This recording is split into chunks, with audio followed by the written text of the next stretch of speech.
pemirsa kajianmu. Alhamdulillahirrabbilalamin. Kembali lagi pada segmen kajian sehatmu, sejarah hebat tokoh Muhammadiyah.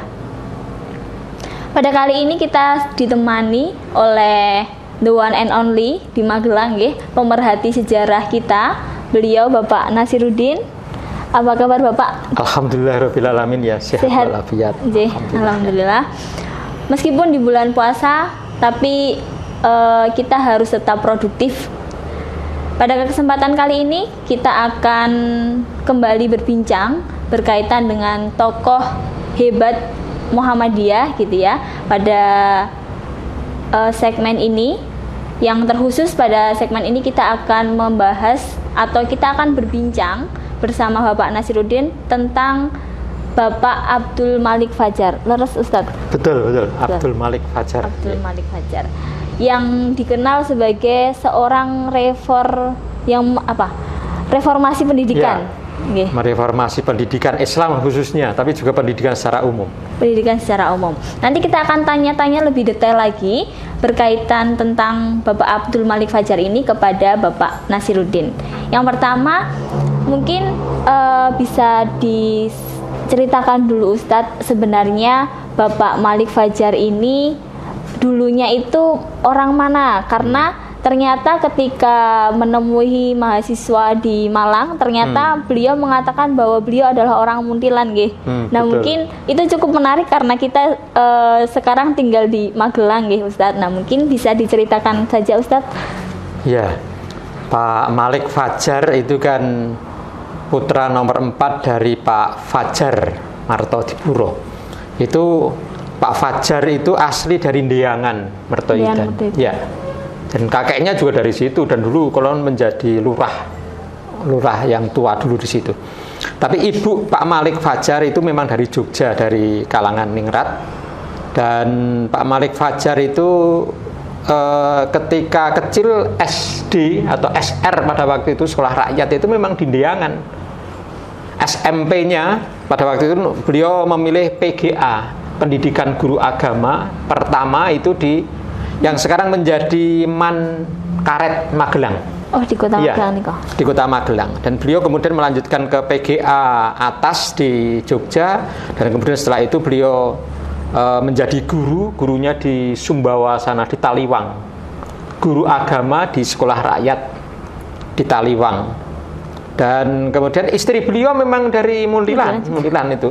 Di sebelah selatan, istilahnya kalau dulu orang menyebut Pasar Mati itu di situ, di Muntilan. Dan sehingga kalau misalnya betul beliau memang cukup bangga dan mewakili beliau, wah ini orang dari Magelang, orang dari Muntilan, beliau mengatakan saya memang orang Muntilan. Dan itu dari istri beliau memang semacam itu. Artinya beliau orang Ndeangan, kemudian dapat istri Muntilan. Dan dulu bapaknya itu cukup lama karena bertugas juga mengabdi di Muhammadiyah Borobudur, di Sabrang Rowo itu. Sehingga kalangan sini beliau dekat semuanya. Sangat dekat dengan kita ternyata, Ustaz. Ya, secara geografis amat sangat dekat dia, ya.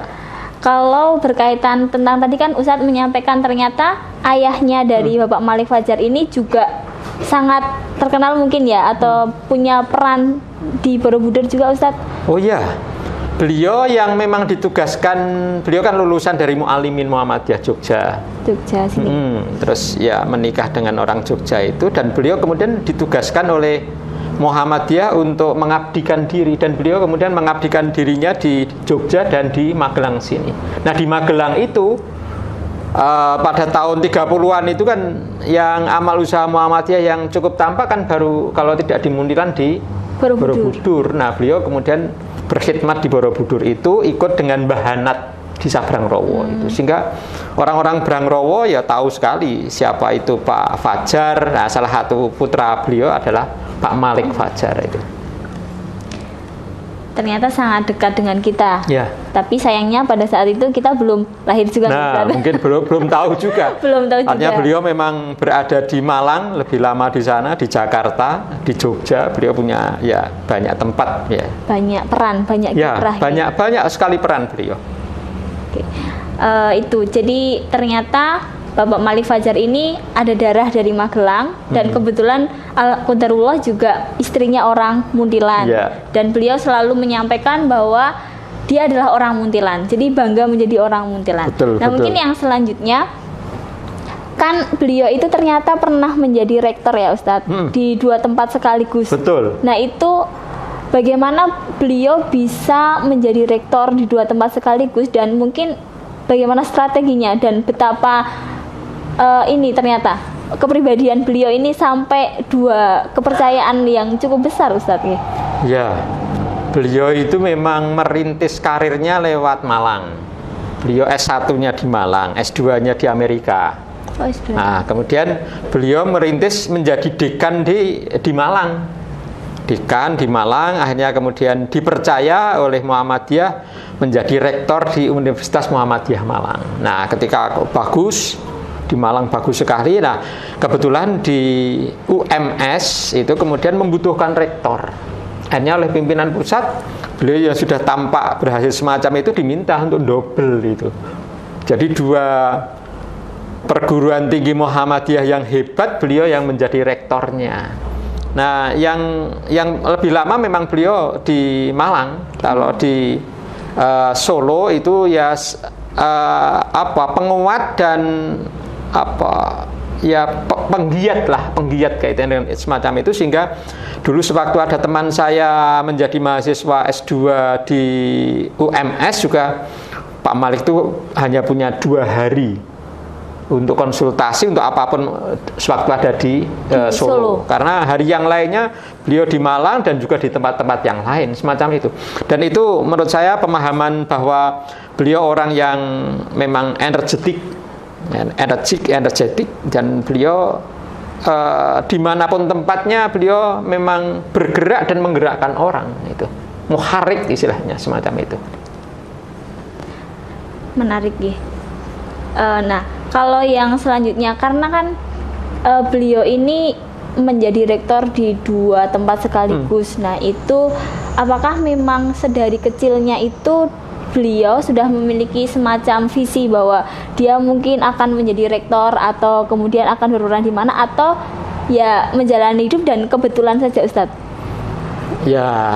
Ya kalau pemahaman saya, sementara ini saya juga mengikuti jalan hidup Pak Malik sebagai seorang yang ya jauh di bawah beliau, itu kan kekaguman, keingintahuan dan lain-lain semacam itu. Pemahaman saya bahwa Pak Malik itu memang orang yang concern memang di bidang pendidikan. Beliau itu konon menurut teman-teman sekolahnya dulu, sewaktu kan ada Pak Lek saya itu dari Muntilan juga dulu ya teman sewaktu di PGA Magelang, tapi juga sekaligus teman sewaktu sama-sama menjadi guru negeri, guru agama negeri di Nusa Tenggara sana. Nah, itu mengatakan Pak Malik itu sejak kecil memang tampak kepemimpinannya. Dia orang santun, egaliter, tapi ya tanggung jawab, dan beliau amat peduli dengan sesama semacam itu. Nah, mungkin pemahaman saya karena beliau memang anak aktivis. Jadi Pak Fajar itu, bapak beliau itu aktivis Masyumi. Dan kegiatan beliau sewaktu melaksanakan tugas dari Muhammadiyah itu sendiri, sewaktu di Borobudur, beliau tidak sekadar mengajar, mendidik anak didik di sekolah Muhammadiyah, tidak, tapi beliau betul-betul menjadi pendakwah, biasa kemudian menjadi mubaligh. Beliau bahkan kemudian ceritanya beliau juga membuat perpustakaan desa itu di Magelang sini. Artinya beliau betul-betul total untuk semacam itu. Dia itu yang tampaknya menginspirasi. Gambaran saya, Pak Malik juga saudara-saudara Pak Malik, karena hampir semuanya ke-7 orang itu ya aktivis Muhammadiyah. Yang HMI itu memang tampak Pak Malik dan Pak Mukti Fajar, Abdul Mukti Fajar. Itu juga HMI.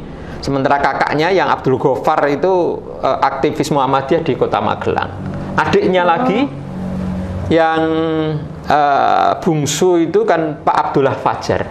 Itu kan dosen di Unima, juga dosen di UIN Jogja, dan beliau termasuk yang merintis Unima itu. Oh, gitu. Ya, Ya, alamatnya kan di Payaman Magelang, dan itu menandakan bahwa beliau memang ya semacam keterpanggilan, mungkin dari bakat dari yang bersangkutan, tapi juga keterpanggilan keluarga itu keluarga aktivis, maka mau tidak mau kemudian biasa melibatkan diri dimanapun. Sehingga ketika beliau juga diberi kepercayaan apapun, beliau lakukan dengan serius, dan istilah saya sendiri, beliau itu jalan hidupnya itu mengikuti benang yang mengikuti jarum. Benang yang mengikuti jarum. Jadi seperti ya orang menjahit itu kan jarum itu yang menjadi awal. Benang itu ikut di belakangnya aja. Kemana aja ikuti aja. Tapi dengan kesungguhan yang luar biasa. Dan dengan keyakinan bahwa Allah Subhanahu wa Ta'ala membersamai. Apabila kita memang mendekat, Allah akan memberikan petunjuk, memberikan arahan, memberikan bimbingan dan lain-lain. Semacam itu pemahaman saya.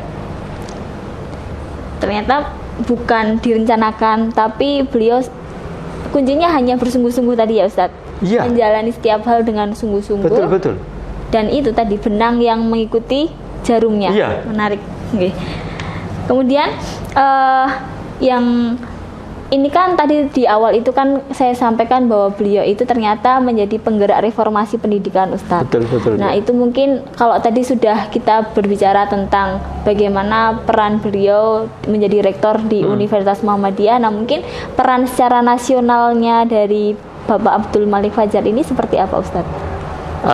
Ini kaitannya dengan zaman reformasi di Indonesia juga ya, tahun 98-an itu. Nah beliau pada waktu itu kan memang sedang ya terlibat di 2 perguruan tinggi Muhammadiyah itu, dan beliau kemudian tiba-tiba dipanggil ke Jakarta untuk menjadi dirjen di Binbaga, ya Binbaga Kementerian Agama. Nah, kemudian menjadi dirjen di situ. Hanya beliau karena di Jakarta terlibat mau tidak mau, karena beliau memang aktivis dan orang Muhammadiyah, mau tidak mau kemudian kemana saja ya beliau temannya banyak. Beliau dulu temannya Nurholis Majid, temannya MH Ainun Najib, temannya bermacam-macam, sehingga beliau dekat dengan semuanya. Nah, ketika kemudian gelombang reformasi di Jakarta bergulir, beliau mau tidak mau jadi ikut, dan beliau mau tidak mau jadi mewakili Muhammadiyah. Nah, sampai dengan ada yang menyebut kalau tokoh reformasi di Indonesia itu ada 4 tokoh utama ya, ada Megawati, ada Sri Sultan, ada siapa?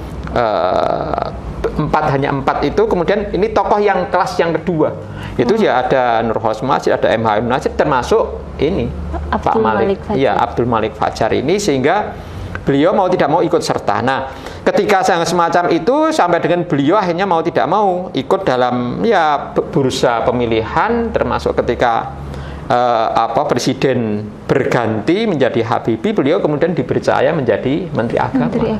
Ya, sehingga konsep beliau yang memang seorang konseptor pendidikan Islam, dan beliau memang dididik lewat pendidikan agama, Kementerian Agama, mau tidak mau ya beliau kemudian mewakili lembaga baru itu. Dan beliau ketika kemudian menjadi Menteri Agama, banyak juga yang beliau lakukan di situ. Salah satunya hal yang menarik dan itu out of the box, itu kiai-kiai pesantren itu memungkinkan meskipun tanpa gelar, memungkinkan menjadi mengajar di UIN, Universitas Islam Negeri, itu semacam itu, karena kepakaran kefasihan ilmunya tidak kalah dengan yang profesor, doktor dan lain-lain semacam itu kan out of the box, itu tidak biasa ya Ustaz. Iya, itu salah satu pemikiran Pak Malik itu yang semacam itu. Cukup menyejarah ternyata. Iya. Kalau hari ini mungkin nggak ada ya Ustaz. Hari ini seorang dosen pun harus dengan gelar yang pasti. Ya mungkin semacam itu. Kalau sekarang karena memang ada jenjang yang pasti, semacam itu persyaratan yang pasti, tapi yang namanya kebijaksanaan itu kan wisdom. Nah, termasuk Pak Malik itu memungkinkan ketika menjadi Menteri Agama, boleh semacam ini. Dan itu memang melanggar aturan dalam arti yang formal, tapi beliau semacam itu. Dan beliau sendiri menjadi banyak hal itu kan sesungguhnya juga lewat out of the box. Beliau itu sewaktu tugas pertama menjadi guru agama di Malang, beliau itu sama sekali belum S1. Oh iya, Iya. belum S1. Ya, S1-nya itu di UIN Sunan Ampel di Malang. Di Malang juga. Di Malang. S1, begitu S1 semacam itu beliau selesai semacam itu, kemudian ya beliau menjadi guru SR di situ, ya, tapi kemudian karena pinter macam-macam ya SMP juga, ini diajar juga, SMA-nya juga semacam itu, sehingga beliau begitu. Nah, ketika S1 selesai, kemudian beliau punya kesempatan untuk S2, kemudian kebetulan di Florida, Amerika Serikat. Beliau pulang dari sana mendapat gelar MSc, Master of Science. Nah, beliau kemudian ya melanjutkan proses itu sampai dengan dipercaya menjadi dekan. Nah, semacam itu kemudian ada pemilihan rektor memungkinkan termasuk beliau, dan beliau memang orang yang berani, termasuk salah satunya mungkin ini yang layak untuk diingat. UM Malang itu pada waktu itu kan butuh memang perluasan. Nah, beliau menjadi rektor baru awal, dan beliau kemudian sampai dengan berani memiliki sertifikat tanah pribadi yang beliau kemudian dipakai sebagai borek, sebagai agunan di bank untuk pinjam uang, dan uang itu digunakan untuk membeli itu tanah itu. Iya, kampus yang sekarang asik, enak itu di UM Malang itu. Nah, beliau yang kemudian otomatis yang membayar, mengangsur dan lain-lain ya UM Malang. Ya, beliau menjadi rektornya. Itu kan keberanian yang luar biasa. Merelakan ya, Pak. Jadi peran beliau itu ternyata tidak hanya sebatas kayak jasa saja, tapi memang dari harta bendanya, jihadnya luar biasa, total ya Ustaz. Betul. Totalitas sekali. Total, ya. Sampai dengan kalau istilah seorang ahli motivasi itu dari Gontor itu menyebut, iki pikiranku, iki tenagaku, iki bandaku, nek perlu sak nyawaku pisan. Itu artinya totalitas untuk sesuatu yang dipilih ya sungguh-sungguh beliau. Hartanya sampai pada jiwanya. Ya. Oke. Mungkin yang terakhir nggak Ustadz? Nah, ini pengabdian, apakah setelah beliau itu menjadi rektor, kemudian menjadi menteri juga, dan bahkan pernah menjadi Menteri Pendidikan Nasional ya, Ustaz? Banyak ternyata ya menterinya. Ya, Menko Kesra juga pernah. Menko Kesra juga pernah. Jadi secara berurutan gitu. Ya, dari Menteri Agama. Ya, Menteri Agama, kemudian Menteri Pendidikan. Sewaktu menjadi Menteri Pendidikan itu karena ada kasus politik itu beliau menjadi Menko Kesra. Menko Kesra. Nah, terakhir menjadi One Team Press. Ya. Banyak perannya ternyata Bapak Malik Fajar ini, baik secara kalau kita di internal Muhammadiyah, beliau sebagai rektor, kalau secara nasional ternyata perannya pada menjadi seorang menteri yang bijaksana juga. Ya. Kemudian yang terakhir Ustadz, mungkin ini beliau ini kan juga passionnya tadi yang Ustadz sampaikan bahwa passionnya ada di dalam bidang pendidikan. Betul, mungkin pengabdian di bidang pendidikan itu yang dilakukan oleh Bapak Malik Fajar ini apa nggih? Wah, ini juga luar biasa juga. Yang terakhir ini beliau belasan tahun terakhir beliau sudah pensiun, sudah tidak menjabat hal yang formal itu, beliau tetap mengabdikan diri untuk nggulo wentah, gampangnya itu istilahnya. Nggulo wentah itu sekolah dan madrasah yang mau mati. Di pelosok itu kan ada sekolah-sekolah yang tertinggal, terbelakang. Karena serba miskin lah. Tapi Pak Malik Fajar punya keterpanggilan untuk semacam itu, dan kemudian spesialisasinya yang mau mati itu memungkinkan kemudian bisa beliau bangkitkan dengan serius. Kasus yang pernah itu yang di Jogja, sebuah madrasah itu gurunya tinggal 3. Gurunya tinggal 3 Ustaz. Kemudian muridnya mungkin tinggal belasan itu. Iya. Wah, semacam itu. Sementara mestinya kalau madrasah kan kelas 1 sampai dengan kelas 6, gurunya minimal 6. Tapi semacam itu, dan kemudian didatangi Pak Malik, didatangkan semuanya, diajak diskusi. Akhirnya kemudian ketemu termasuk dengan komite, dengan kepala desa dan lain-lain. Akhirnya kemudian bagaimana baiknya? Ternyata alhamdulillah Pak Malik memungkinkan kemudian membuat semacam meramu keseluruhannya. Mari bangkit bersama. Dan kemudian alhamdulillah yang cukup menarik, istilah Pak Malik sendiri kan, ya akhirnya kalau semuanya ditata seperti hanya magnet besi berani yang memungkinkan kemudian menarik banyak hal. Dan ternyata betul, tahun berikutnya kebanjiran itu siswa banjir. Otomatis gurunya pun bertambah. Iya. Ya, mau tidak mau kan, sekarang kalau kemarin hanya 3 orang, nah sekarang dibutuhkan kelas-kelas yang lain. Mau tidak mau semacam itu. Bahkan kemudian tahun berikutnya lagi sampai dengan menolak. Oh iya. Menolak siswa. Karena tempatnya nggak mencukupi. Karena branding seolah wah ini didatangi oleh Pak Malik, ini ada di bawah konsultasi Pak Malik Fajar, kemudian orang ikut. Semacam itu ya. Jadi menarik. Oke. Mungkin bincang kita pada kesempatan kali ini tentang Bapak Malik Fajar cukup menarik dan cukup sampai di sini dulu. Yang menarik dari Bapak Malik Fajar ini adalah yang pertama memang keturunan seorang yang dari aktivis, sehingga beliau itu dimanapun berada, maupun beliau di Malang, kemudian di Surakarta ataupun di Jakarta, beliau memiliki peran yang sangat banyak, dari menjadi seorang dekan, kemudian menjadi rektor, kemudian menjadi seorang menteri. Bahkan setelah pensiun saja beliau ini masih mengabdikan dirinya, secara total.